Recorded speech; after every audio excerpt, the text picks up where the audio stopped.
In the previous lecture, we discussed how the misfolding and aggregation of amyloid-β and tau proteins contribute to the pathology of Alzheimer's disease.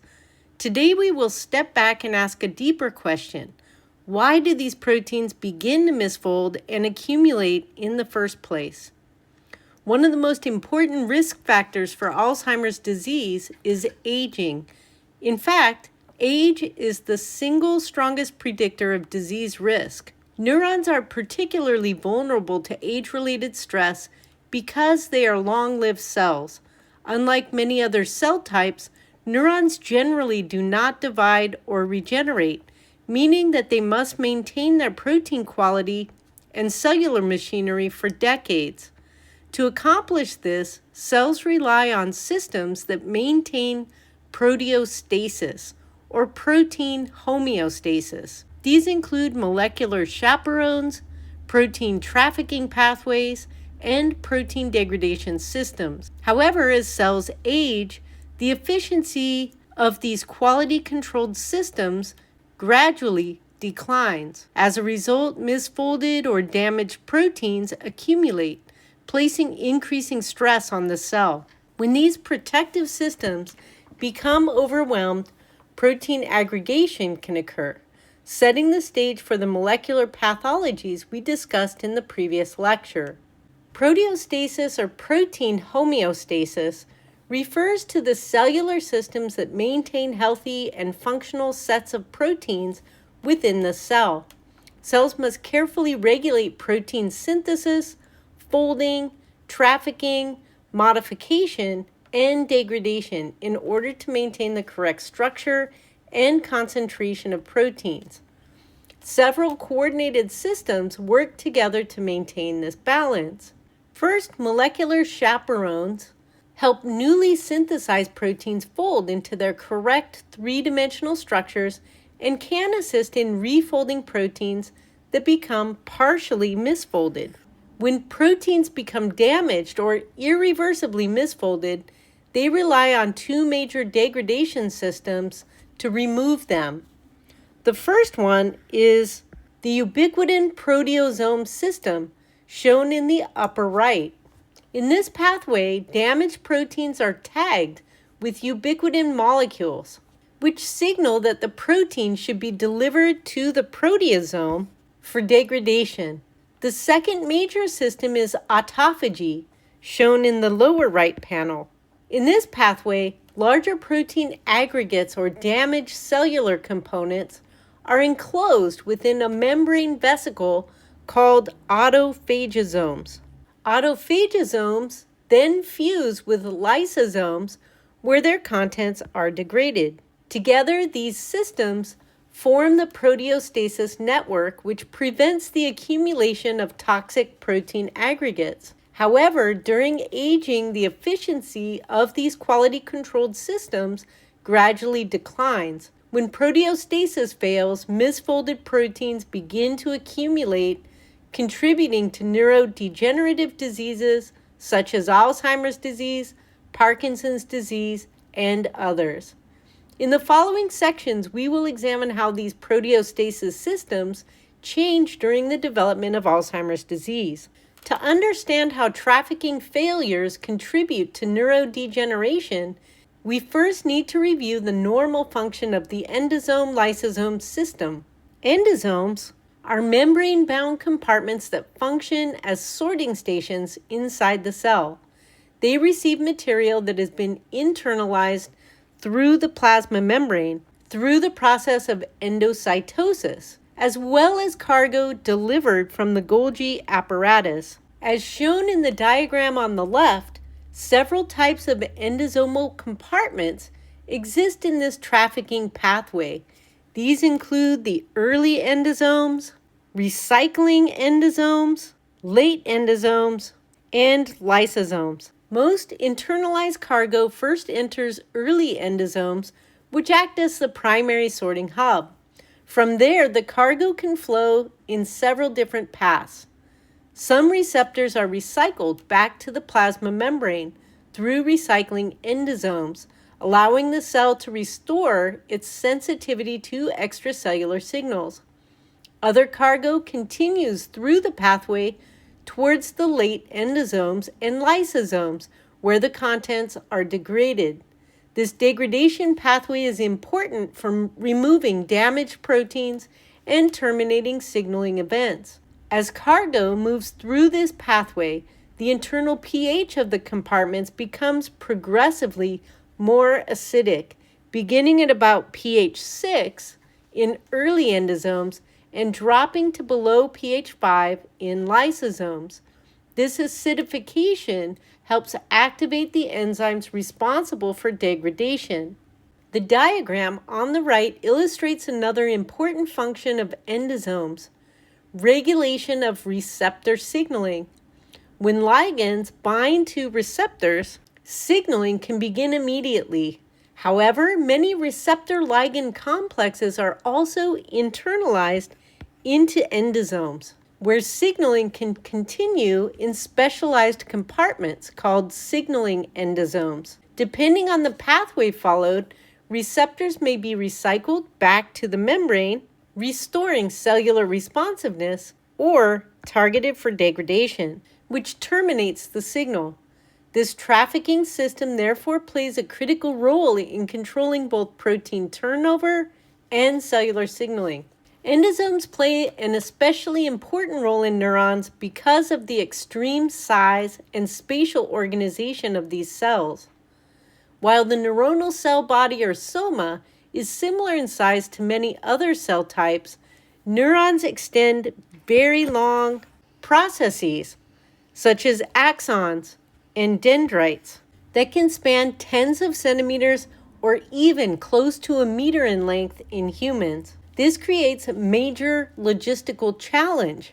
Materials that enter the cell at a distant synapse must often be transported long distances back to the soma for processing.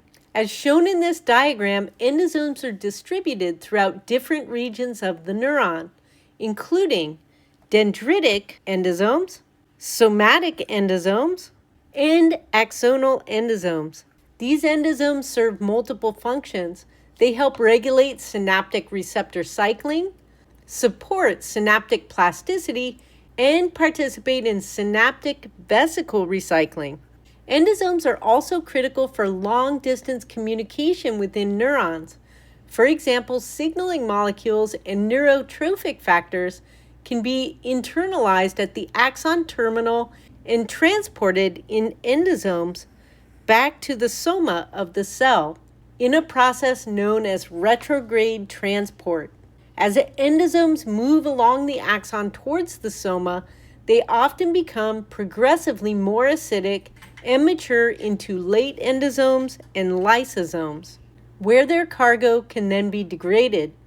This endosomal trafficking system is therefore essential for maintaining neuronal health by supporting protein turnover, receptor recycling, nutrient sensing, and the clearing of damaged proteins and cellular debris.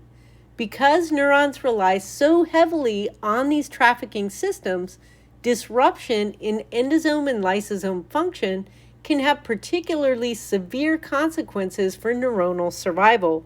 Lysosomes play a central role in maintaining cellular health, particularly in neurons. Lysosomes are described as the cell's degradative compartments.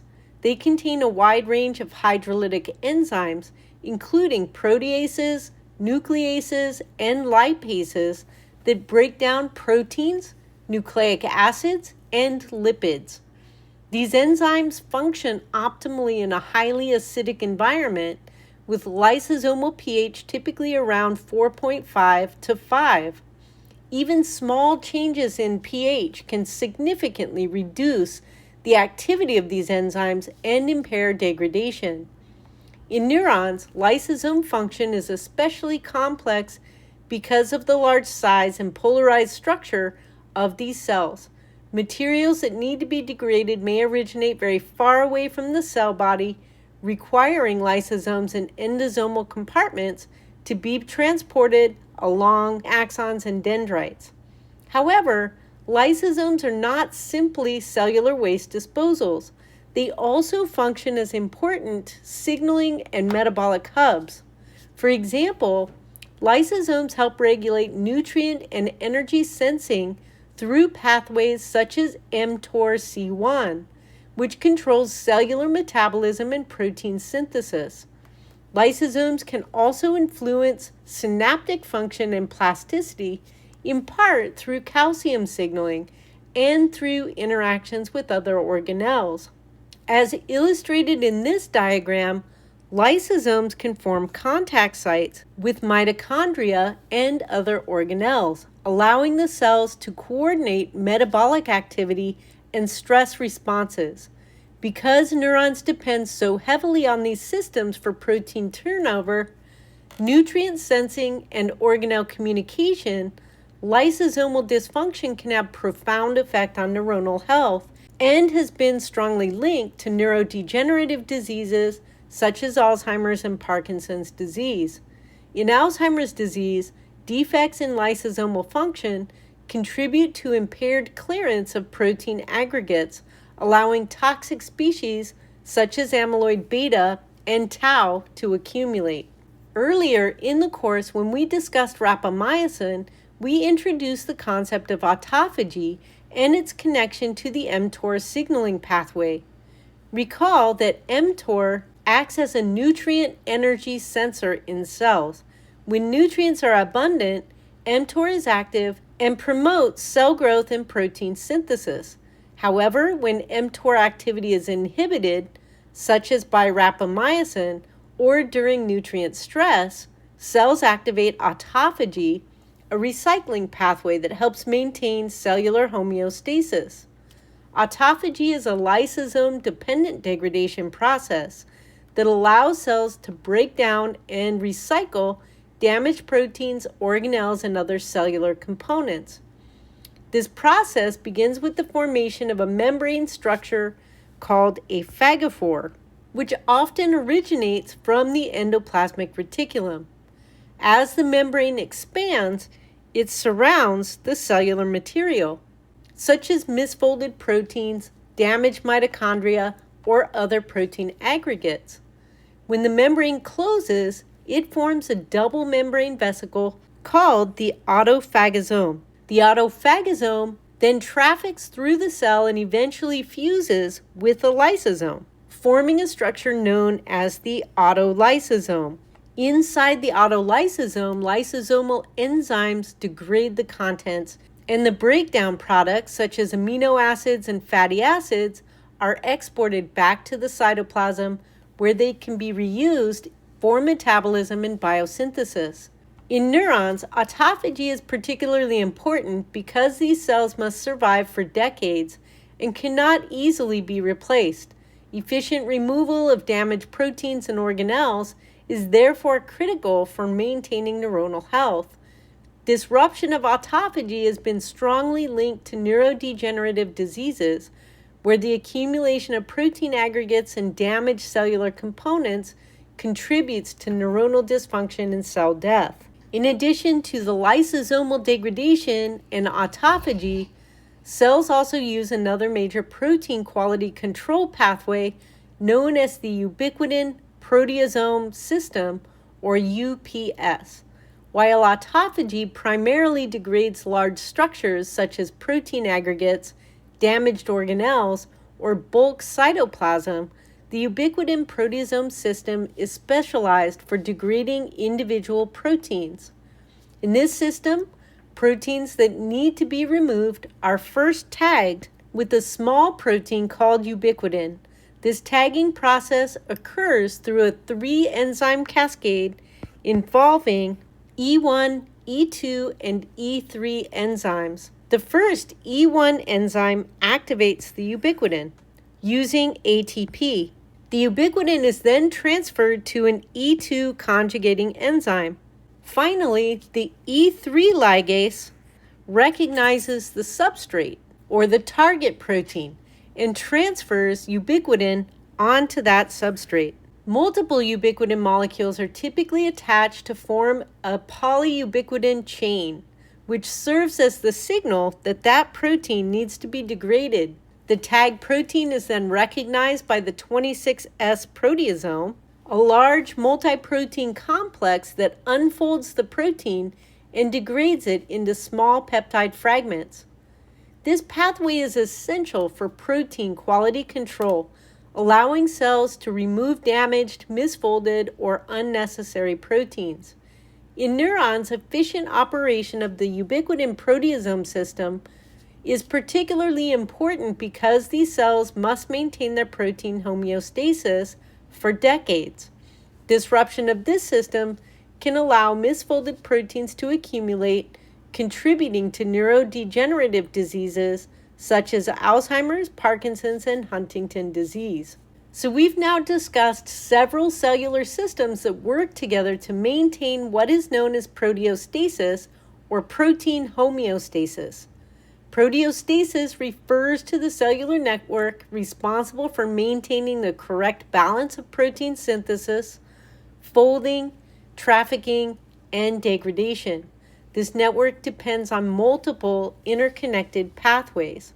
First, the ubiquitin proteasome system removes individual damaged or misfolded proteins.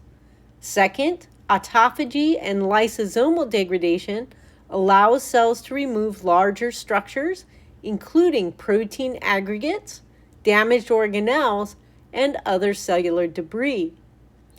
Third, endosomal trafficking system helps regulate recycling and degradation of receptors and signaling molecules from the plasma membrane. Together, these pathways maintain healthy protein levels within the cell, ensuring that damaged or unnecessary proteins are removed while valuable molecular building blocks are recycled.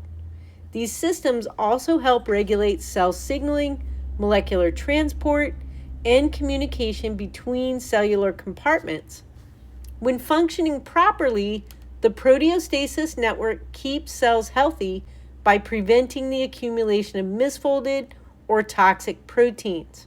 However, when this system becomes impaired, as can occur during aging or cellular stress, proteins can begin to accumulate and aggregate. In neurons, which must survive for decades, failures in proteostasis are particularly damaging and strongly linked to neurodegenerative diseases such as Alzheimer's disease. One of the earliest cellular abnormalities observed in Alzheimer's disease occurs in the endosomal lysosomal system. In fact, enlarged endosomes can be detected before amyloid plaques or tau tangles appear, and even before clinical symptoms begin. These enlarged endosomes are observed in familial Alzheimer's disease, sporadic Alzheimer's disease, and in individuals with Down syndrome, which strongly suggests that dysfunction in this system plays an early role in disease development. Under normal conditions, we saw that endosomes help regulate protein trafficking, receptor recycling, and degradation of cellular components through lysosomes. However, in Alzheimer's disease, endosomes become abnormally enlarged and dysfunctional, which disrupts normal trafficking within the neuron. One important consequence of this dysfunction involves the amyloid precursor protein, or APP. APP is normally internalized from the plasma membrane into early endosomes, where it can encounter the enzyme beta secretase, also called BASE1. Because BASE1 functions best in acidic compartments, early endosomes provide an ideal environment for the amyloidogenic processing of APP.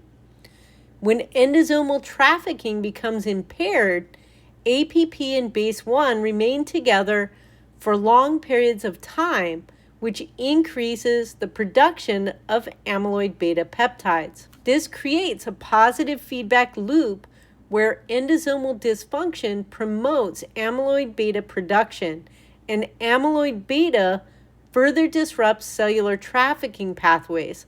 As shown in the diagram, dysfunctional endosomes also activate kinase signaling cascades, which can lead to hyperphosphorylation of the tau protein. At the same time, the retrograde transport of endosomes along axons becomes impaired, causing the endosomes to accumulate within the neurons.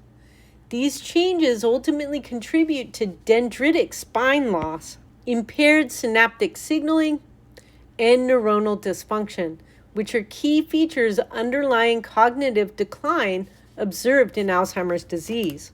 In addition to endosomal dysfunction, Alzheimer's disease is associated with defects in lysosomal function, particularly a loss of proper lysosomal acidification. Under normal conditions, lysosomes maintain a very acidic environment with a pH of about 4.5. This acidic environment is maintained by the V-ATPase proton pump, which actively transports protons into the lysosome. Many lysosomal enzymes, such as proteases and other hydrolases, require this acidic environment in order to function properly. In Alzheimer's disease, however, the efficiency of the V-ATPase pump becomes reduced and causes the lysosomal pH to increase. Even a small change in pH from about 4.5 to 5.5 can significantly reduce the activity of lysosomal enzymes. As a result, proteins that are normally degraded, including amyloid-β peptides and other cellular debris, begin to accumulate inside the lysosomes. Instead of being completely broken down, partially digested cell materials build up within the cell. In some cases, lysosomes can fuse with the plasma membrane and release this undegraded material into the extracellular space, contributing to the spread of amyloid-β aggregates. This accumulation of toxic proteins and lipid-rich debris places chronic stress on neurons and can trigger kinase activation that promotes more hyperphosphorylation of the tau protein. Importantly, this process represents a slow, chronic failure of cellular clearance mechanisms, which is more consistent with the gradual progression of Alzheimer's disease rather than an acute injury. As we noted, neurons rely heavily on autophagy to maintain cellular health because, unlike other cell types, neurons cannot dilute cellular damage through cell division. Autophagy allows neurons to remove damaged proteins, defective organelles, and other cellular debris by delivering them to lysosomes for degradation. In Alzheimer's disease, however, the early steps of autophagy appear to occur normally. Autophagosomes still form and successfully capture cellular material targeted for degradation. The problem arises at the next step, where autophagosomes must fuse with the lysosomes to form autolysosomes, where the degradation occurs. In Alzheimer's disease, this fusion process becomes inefficient, preventing proper breakdown of the captured material. As a result, autophagic vesicles begin to accumulate inside neurons, as shown in the upper portion of this diagram. Because lysosomal degradation is impaired, toxic proteins, including amyloid-β and tau, are not effectively cleared. This leads to reduced recycling of amino acids and other building blocks, decreased energy availability, and increased cellular stress. Tau pathology further worsens the situation. Accumulated tau proteins disrupt microtubule networks, which are required for proper vesicular transport within the neurons. When vesicular transport is impaired, lysosomes and autophagosomes cannot be efficiently transported or positioned within the cell. This creates a feedback loop where tau accumulation disrupts trafficking, which further impairs protein clearance and allows even more tau to accumulate. So throughout this lecture, we have explored how neurons maintain protein homeostasis through a network of systems that include the proteasome, autophagy, endosomes, and lysosomes. In Alzheimer's disease, dysfunction in these pathways disrupt the cellular ability to clear damaged proteins and cellular debris. As a result, toxic proteins such as amyloid-β and tau begin to accumulate, placing increasing stress on neurons. But lysosomes are not only responsible for degrading proteins. They are also central hubs for lipid metabolism, helping process and recycle molecules such as cholesterol and sphingolipids. In Alzheimer's disease, these lipids begin to accumulate with endosomes and lysosomes as well, further disrupting vesicular trafficking and membrane fusion events. Changes in lipid composition alter membrane curvature and fusion potential, which can worsen defects in endosome trafficking and autophagosome lysosome fusion. This creates a cascade of cellular stress that contributes to neuroinflammation, synaptic dysfunction, and ultimately neuronal death. As we move into the next unit, we will see that this connection between lipid metabolism and lysosomal function is closely tied to the biology of ApoE and microglial signaling pathways such as TREM2. In this way, Alzheimer's disease is not only a disorder of protein aggregation, but is also a disease involving lipid metabolism, immune signaling, and cellular clearance systems.